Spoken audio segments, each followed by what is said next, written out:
राखी के दिन बहिनी आईली अंगना,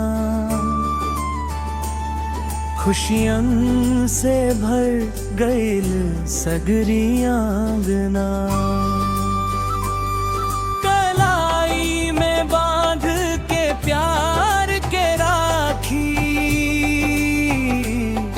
भैया के दिलवा हो गईल बाकी।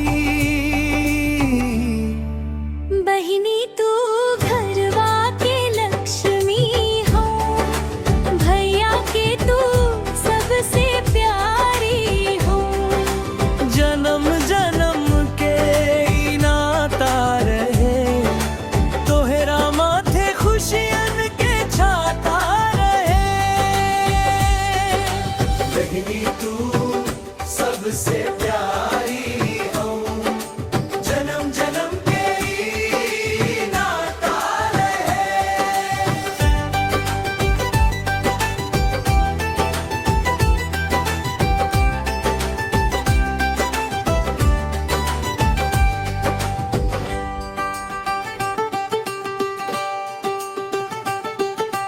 माई के दुलारी, बाबू के जान, बहिनी से सजला भैया के जहान। रू रहब तमनवा उदास होई, राखी के दिन मिलल त खुशी खास होई। रिश्ता ई पावन प्यार पार, बहिनी खातिर भैया हमेशा तैयार। ईश्वर से बस ही अरदास बा, बहिनी के चेहरा सदा मुस्कान बा। बहिनी तू घरवा के लक्ष्मी हो, भैया के तू सबसे प्यारी हो। जन्म जन्म के ई नाता रहे, तोहरा माथे खुशियन के छाता रहे।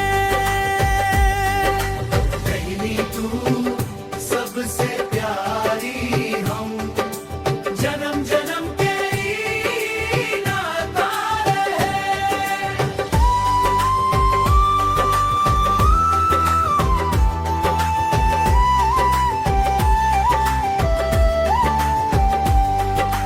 राखी के डोरी ना कमजोर होई, भैया बहिनी के प्यार ना दूर होई।